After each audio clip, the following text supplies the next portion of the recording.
স্বামী এবং স্ত্রী ওমরায় গিয়েছেন, সেখানে স্ত্রী গর্ভবতী হয়েছেন, এখন তাদের উপর ইসলামের বিধান কি? ভাই সোহেল রানা, ওমরার সফরে যদি কেউ যান এবং ওমরার সফরের যেই সময়টাতে শারীরিক সম্পর্ক স্বামী স্ত্রীর মধ্যে নিষিদ্ধ, সেরকম সময় যদি তারা শারীরিক সম্পর্ক করে থাকেন, অর্থাৎ এহরামের কাপড় পরে যখন তারা ওমরার নিয়ত করেছেন তখন থেকে নিয়ে তওয়াফ সাই শেষ করে মাথার চুল পুরুষরা মুন্ডন করা, নারীরা ছোট করা, তার আগ পর্যন্ত এই যে সময়টা, এই সময়টার মধ্যে যদি স্বামী স্ত্রীর মধ্যে শারীরিক সম্পর্ক হয়ে থাকে, তাহলে দেখতে হবে যে এটা তওয়াফের আগে হয়েছে কিনা। তওয়াফের যদি 4 চক্কর সম্পন্ন করার আগেই এরকমটি হয়ে থাকে, সেটা হোটেলে হতে পারে, তওয়াফের আগে হতে পারে, মাঝে যদি এরকম শারীরিক সম্পর্ক হয়ে থাকে, তাহলে সেক্ষেত্রে ওমরা ভঙ্গ হয়ে যাবে, ওমরাটা আবার আদায় করতে হবে। এবং এই যে এহরামরত অবস্থায় যে সমস্ত বিষয়গুলো নিষিদ্ধ, সেগুলো না মানার কারণে, অর্থাৎ স্বামী স্ত্রীর সম্পর্ক, শারীরিক সম্পর্ক কিংবা যৌনতা সংশ্লিষ্ট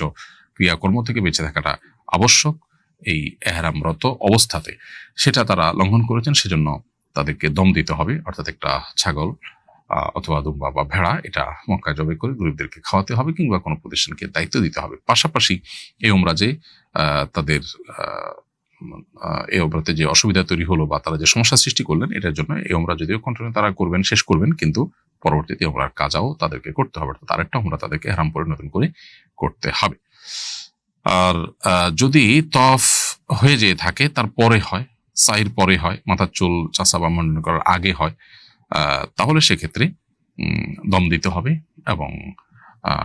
দম দেওয়ার ফলে তাদের ওমরা বিশুদ্ধ হয়ে যাবে। আর যদি ওমরার সফরে এহরামরত অবস্থায় শারীরিক সম্পর্ক না হয়, বরং এহরাম এর সময়সীমা শেষ হয়েছে, মাথার চুল মুন্ডন চাষা শেষ হয়ে গেছে, স্বাভাবিক পোশাক পরছেন, তারপরে তাদের মক্কা কিংবা মদিনায় শারীরিক সম্পর্ক হয়ে থাকে এবং তাতে গর্ভবতী হয়ে থাকেন স্ত্রী, তাতে কোনো অসুবিধা তো নেই, গুনাহের কোনো কারণ নেই, এবং দম দেওয়ারও কোনো প্রশ্ন ওঠে না। বিধায় সেটাকে অপরাধ মনে করার বা কোনো অন্যায় মনে করবার কোনো কারণ থাকতে পারে না। যদি এহরাম পরার পর তওয়াফ শেষ করার আগে কিংবা তওয়াফের অন্তত মিনিমাম 4টা চক্কর শেষ করার আগেও এই সময়ের মধ্যে শারীরিক সম্পর্ক, তাহলে সেটা অনেক বেশি আপনার গর্হিত, এবং তার ফলে আপনার দম দেওয়ার পাশাপাশি ওমরাটা কাজাও করতে হবে। এটাকে কন্টিনিউ করার পড়লেও ওমরাকে কাজা করতে হবে এবং পাশাপাশি দম দিতে হবে। আর এর পরের সময়ের মধ্যে হলে শুধু দম দিতে হবে, ওমরা কাজা করতে হবে না।